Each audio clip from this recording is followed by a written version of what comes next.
اهلا شباب، النهارده هكمل بقى حكايه نينجاجو في موسم دراجون رايسنج. فقبل البدء ما تنساش اللايك والاشتراك ويلا نبدا. في البدايه بنشوف لويد وبيدي للمعلم مو مخطوطات عن شيء اسمه الاندماج، والمعلم مو بيكون متوتر وخايف جدا من حاجه هتحصل، وبيقول للويد انه يكون مسؤول في حمايه المكان في غيابه. وفجاه وهما بيتكلموا بيحصل زلزال وبيطلعوا بره بيلاقوا السما انشقت وبيظهر فيها حاجات غريبه. في الناحيه الثانيه بنشوف ايرين، ولد عادي بيحب النينجا وحلمه انه يكون نينجا ويشارك في حمايه نينجاجو. وهو بيتدرب فجاه السما انشقت وظهرت فيها بوابات غريبه لبيع عالم نينجاجو 16، والبوابات دي بدأت تسحب الناس ناحيتها، وكان ايرين واحد منهم. ولكن فجأة لويد بينقذه. وبنشوف بقى النينجا وكانوا بيساعدوا باقي الناس وبيودوهم لمكان آمن. وبيطلب ايرين من لويد انه يدور على اهله، لكن السفينة بتاعتهم بتتسحب ناحية البوابة وبتختفي فجأة، وبتحصل موجة صدمة بتغير العالم كله. وايرين بيلاقي نفسه في مكان غريب وقدامه مدينة أول مرة يشوفها، وهنا بنعرف ان عوالم نينجاجو كلها اندمجت مع بعض. وايرين بيحاول يدور على اهله لكنه مش بيلاقي حد، وبيسقط قناع لويد في ايده. وبعد كذا سنة من الحدث ده اللي سموه بعد كده الاندماج، ايرين بيقرر يكمل طريق النينجا وبيكون فاكر انهم اختفوا، وبيكون في مكب الزباله وبيحكي اللي حصل للكلاب. وبنشوف صوره وكانت بتدور على قطع غيار لحد ما بتلاقي اللي هي عايزاه، وفجاه روبوتات الامن بيشوفوهم وبيهجموا عليهم. وبنشوف ايرين بيعرف يستخدم السبنجيتسو لكنه بيكون مبتدئ فيه، وبيعرفوا يتخلصوا من الروبوتات بعد ما صار برمجتهم انهم يرقصوا، وبيسيبوا لهم فطيره كمقابل اللي اخدوه، وبيرجعوا لحي التقاطع. وبيكون ايرين وسورا بيجمعوا القطع دي علشان يشاركوا في سباق ونفسهم يكسبوا الجايزه. وفي نفس الوقت في مكان تاني اسمه امبريوم بنشوف رابتون اتكلم مع الرئيس بتاعه راس عن اخر تنين مسكوه. تاني يوم الصبح بيوصل ايرين وسورا حلبة السباق، وايرين بيدي الموظف فطيره علشان يدخلهم السباق. وبنشوف حد من المتسابقين بيبوظ القالب بتاعهم. في الناحيه الثانيه في امبريوم رابتون بيشوف القفص بتاع التنين بيتهز وفجاه بيتفتح وبيطلع منه تنين صغير وبيهرب بسرعه. في السباق سورا وايرين بيقدروا يتغلبوا على المتسابقين لحد ما بيوصلوا لاخر واحد، ولكن بيحصل انفجار وبيكتشفوا ان التنين هو السبب، وان صائدو التنانين كانوا بيطاردوه. وبيسيبوا السباق علشان ينقذوا التنين، وبيقرروا يستخدموا التربو علشان يهربوا بسرعه، لكن القالب بتاعهم بيتعطل وبيسقط من فوق الجسر. والتنين كده بيبص لسورا وبينقل لها حاجه كده اشبه بالطاقه بتخليها قادره انها تصلح الآلي وتخليه متطور اكتر. وفي نفس الوقت الصيادين كانوا فاكرين انهم خلاص ماتوا، لكنهم بيظهروا قدامهم. بس قبل ما بيهربوا بيظهر راس وبيوقعهم من غير ما يديهم اي فرصه، بيقبض عليهم وبيطلب من رابتون يسجنهم. وهم في القطر رايحين للسجن، ايرين وسورا كانوا بيتكلموا عن وضعهم، وايرين بيقول لها انه حاسس ان النينجا لسه عايشين، وبيسمعوا اصوات غريبه فوقيهم، وبيشوفوا حد بيفتح فتحه السقف، وبنكتشف ان هو لويد. ولويد بيسال ايرين وسورا عن النينجا اللي كانوا في الجسر، فبيقولوا له ان هو ايرين. ولويد بيستغرب ازاي ايرين يعرف يستخدم السبنجيتسو، ولكن واحد من الصيادين بيضرب لويد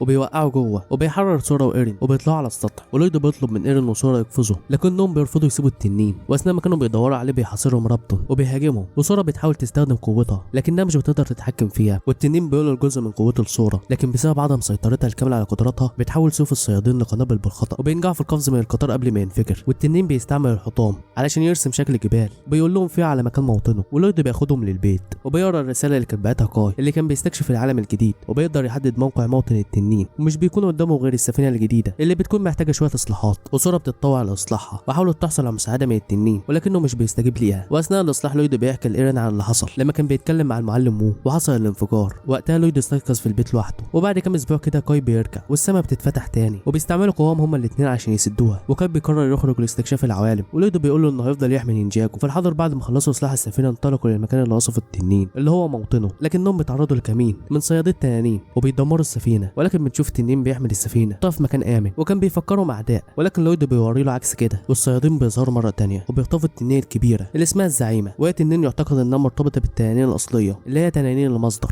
اللي هنشرحهم قدام. ولويد بياخد بعض من قوتها زي ما حصل مع سورا، وبيقدر يهزم الصيادين. والزعيمه بتشعر برابط بينها وبين لويد، وده بيخلي في احتمال وجود صله بين التنانين الاصليه وساده العناصر. وفي النهايه بتوافق انها تسيب التنين الصغير معاهم وبيكون اسمه ريو. في الناحيه الثانيه بنشوف الامبراطوره بياتريكس وبتعلن عن خطتها للسيطره على نينجاجو، وده من خلال انها تسيطر على كل التنانين. ولويد بيقرر يدرب ايرين وسورا وبيصحيهم لاول يوم تدريب. وسورا بتقول لهم انها محتاجه تكون وسط الناس علشان يكون التمرين كويس، وبتقترح انهم يروحوا الكرنفال، ودي بتكون حفله في نص المدينه. وايرين بيعرف انها عايزه تروح المدينه، ولويد بيسمعهم وبيسال على الموضوع ده وبيشرحوا له عنها، وبيشوف انه تشتيت وبيحاول يبدا التدريب معاهم، لكن الاله مش بتشتغل بسبب انها قديمه وبيصلحها لويد. وبيقرر يستخدم اسلوب المعلم وو باستخدام الشاي علشان يحدد وقت التدريب، لكن الشاي بيتحرق. وسورا بتساله ليه اختار الشاي، وبيكون عايز يمشي على نفس نظام وو، حتى انه بيحاول يربي لحيته لكنه املس. وبيبداوا التدريب وايرين كان ماشي كويس، ولكن سورا كانت بتعاني. وبعد التدريب سورا اقنعت ايرين انهم يروحوا للكرنفال، وبياخدوا ريو معاهم وبيخلوه يتنكر، وهناك بيلاقوا القالب بتاعهم وبيستخدموا كانه دي جي. وسورا بتكون عايزه تتدخل، ولكن ايرين بياخدها للمسابقه، وهناك بيسجلوا الفطيره بتاعتهم. وبنشوف كريل وبتكون هي اللي بوظت القالب في المسابقه، وبتخطف لوبو اللي كان بيوزع جوائز الكرنفال. وايرين وسورا بيلحقوها، وريو بيدي القوه لسورا علشان يحول القالب لدرجه ناريه. وكريل بتقول لهم انها خطفت لوبو لان صديقها مخطوف وكانت محتاجه الجايزه عشان تديها فديه ليه، وبيتفقوا انهم هيساعدوها. يقتلوها مقابل انها تسيب لوبو. في نفس الوقت لويد عرف انهم هربوا وراحوا الكرنفال وبيروح يدور عليهم، لكن المكان كان زحمه وبيسقط في خيمه وبيكون فيها صور النينجا، وبيشوف 2 اطفال بيحطوا زهور قدام الصور وبيعرف منهم ان الخيمه تذكار للنينجا لان الناس فاكره انهم ماتوا، ولويد بيخفي الهويه بتاعته وبيفرح لما بيعرف ان الناس لسه فاكراهم. في الناحيه الثانيه ايرين وساره بيعرفوا المكان اللي مخطوف فيه الناس، وبيكون اللي خاطفهم شخص اسمه دوراما وبيحاولوا يوقفوه، لكنه بيكون عامل فخاخ كتيره، وبيوضح دوراما انه بيخطف الناس علشان يستغل قوتهم، وايرين بيستخدم السبنجيتسو عشان يعطل الفخاخ بتاعته، لكن دوراما بيستدعي دميه عملاقه ولويد بيعرف مكانهم وبيوصل عشان يساعدهم، والدميه بتمسك ساره ولكن ايرين ولويد بيوقفوها، وريو بيلاحق دوراما وبينجحوا في القبض عليه وبيرجعوا له الكرنفال، وايرين بيعتذر من لويد ولويد بيعتذر انه كان صارم معاهم، وفي المسابقه ايرين بيخسر ولكن لويد بيشجعه وبيقرروا يستمتعوا بالكرنفال، ولويد بيقول لهم ان التدريب هيكون الفجر، وايرين بيكون متحمس جدا. في الناحيه الثانيه بنشوف دوراما وكان مسجون لكن راس بيوصل وبيعرض عليه انهم يتعاونوا. في الناحيه الثانيه ايرين وساره بيواصلوا تدريبهم، وايرين كان بيواجه صعوبه في اجتياز المسار، وساره مش قادره تتحكم في قواها وبتكون شاكه انها مش نينجا، ولويد بيحاول يطمنهم وبيقول لساره ان قوتها دي بتدل انها نينجا. وفجاه ريو بيلاحظ السفينه ولويد بيكون فاكر ان كاي رجع، لكن السفينه بتولع وبتنصدم بجدار الدير وبيتدخلوا بسرعه علشان يطفوها، وساره بتصلح حاجه القياده ولويد بيهبط بيها. كاي ما كانش موجود فيها وبيلاقوا خرائط تشير لمساره وبيقرروا يتتبعوا المسار ده علشان ممكن يلاقوا كاي فيه. في الناحيه الثانيه بنشوف دوراما وبتكون مهمته انه يشغل جهاز اسمه الفتاك، والدكتوره لارو بتوضح ان النسخه المفعله منه بتحتاج لشخص معين. في الناحيه الثانيه بيوصل لويد والباقي لمكان اسمه عالم الجنون، وبيشوفوا معركه بين التنانين وكائنات اسمها الكراجلينج، ولويد بيحذرهم انهم يتدخلوا، ولكن ايرين وساره بيروحوا بسرعه عشان ينقذوا التنانين وبيروحوا معاهم لويد. وبعد انتهاء القتال بتظهر نيا وبتكون فاكره انهم اعداء، ولكن بتتفاجأ بوجود لويد وبتفرح جدا، والكراجلينج بيرحبوا بيهم ولكن بيكونوا خايفين من ريو علشان هو تنين، والملك بيدعوهم للحفل، ونيا بتشرح لهم ان التنانين بتستهلك مصدر طاقه الكراجلينج وده سبب القتال اللي بينهم، ونيا بتكون فاكره ان كاي مات، ولكن في نفس الوقت كاي كان عايش وبيهرب من التنانين وبيوصل للقريه والكل بيجتمع وبيستعد لمواجهه التنانين. وخلال المعركه ساره بتحاول الهجوم من الجو بمساعده نيا، ولكن قواها توقفت تسقط هي ونيا، ولويد وكاي انقذوهم، لكن التنانين رجعت تستهلك مصدر الطاقه، وريو بيتدخل وبيطلق قوه هائله بترجع التنانين لطبيعتها، والكراجلينج بيحتفل بريو، وبنشوف ساره حزينه وبتحس انها فشلت وكانت ممكن تاذي نيا وبدات تشك انها ما تستحقش تكون نينجا، وبيرجعوا على الدير، وكاي ما كانش فاهم ازاي ريو بيدي طاقه لساره وده بيساعدها تستخدم قوتها، وايرين كان بيتعلم السبنجيتسو وقال لكاي انه معجب بيهم جدا، وساره بتتريق عليه وبتقول له انه كان عايز يعمل شعره زي زين، وكاي بيضحك عليه وبيقول له انه المفروض تختار تسريح شعرك بنفسك. وهما ماشيين بيكتشفوا حاجه قدامهم وبيلاقوا انها مملكه السحاب وبتحصل هزه ارضيه، بيكتشفوا ان اللي بيحصل ده زلزال اندماج وبيكون مبنى قريب منهم بيتفكك، وكاي ونيا بيساعدوا الناس وايرين بينقذهم، بيشرحوا ان في وحوش بتدمر كل حاجه، وتنانين الجليد بيحاولوا يقاوموهم لكنهم فشلوا واضطروا النينجا انهم يتحركوا، والوحش كان مقاوم لمعظم هجماتهم، وكاي ونيا بيحاولوا يقفلوا الفجوه اللي ظهرت منها الوحوش، وايرين وساره كان على وشك الوقوع، ولكن يوفرايسيا بتنقذهم وبتكون سيده عنصر الهواء. في النهايه كاي ونيا اغلقوا الفجوه وبينزلوا المكتبه وبيكون فيها معلومات عن كل حاجه، وبيسالوهم عن زلزال الاندماج، وبيكون في ديدان هي اللي بتدور على المعلومات وبتجيبها فعلا، ولكن فجاه بتتحول لونها الاحمر وبتهجم عليهم. في الناحيه الثانيه بيظهر وحش مره ثانيه من الفجوه، وايرين بيروح يبحث عن لويد والباقي، بينما ساره كانت بتحاول تشغيل آلي، ويوفرايسيا بتستخدم قوتها الهوائيه علشان تمنع الوحش، ولكن بيخرج وحشين تانيين وبيهجموا عليها لحد ما ساره قدرت تشغل الآلي وتلحقها. في الوقت ده لويد وكاي ونيا قدروا يحرروا نفسهم، بيروحوا عشان يساعدوا الباقي، وبنشوف ايرين بيستخدم السبنجيتسو الهوائي وبيقدروا يقضوا على الوحوش ويتخلصوا منهم تماما، وبيكونوا خلاص هيمشوا، ونيا بتقرر انها تفضل وتكتشف حل لزلزال الاندماج، ولويد والباقي بيرجعوا للدير. في الناحيه الثانيه بنشوف رابتون وبيكون واخد تنانين الجليد، وبنشوفه بعدها في ساحه الخرده وبيكون بيحاول يقبض على تنين، ولكن النينجا بيجوا في الوقت المناسب، وبنشوف رابتون بيستخدم جهاز غريب بيطلع منه ذئب،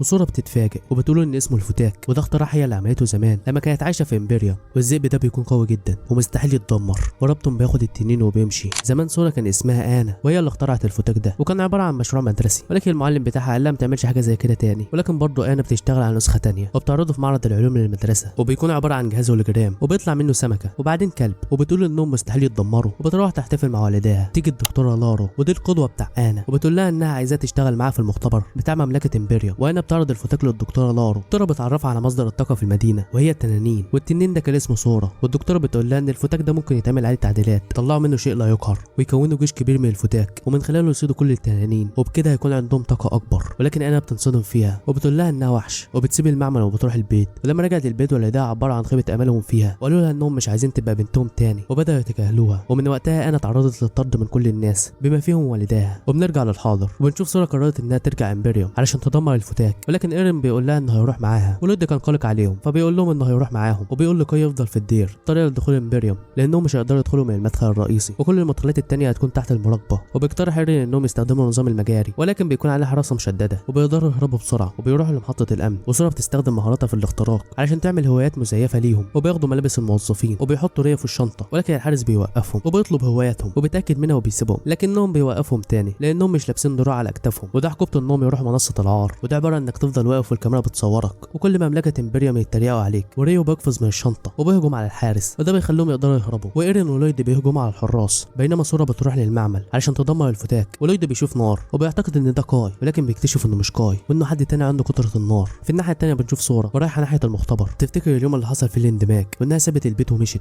وسمت نفسها سورا على اسم التنين اللي كانوا بيعذبوه، وبنرجع تاني في الحاضر وسورا بتقدر تدخل المعمل وبتشوف الفتاك وكانت هتدمره، ولكن الدكتوره لارو بتيجي وبتناديها باسمها الحقيقي اللي هو انا، وبتقول لها انها كانت مستنياها الفتره دي كلها، ويا ترى ايه اللي هتعمله معاها. ده اللي هنعرفه في الجزء الجاي، ودي نهايه الفيديو. سلام.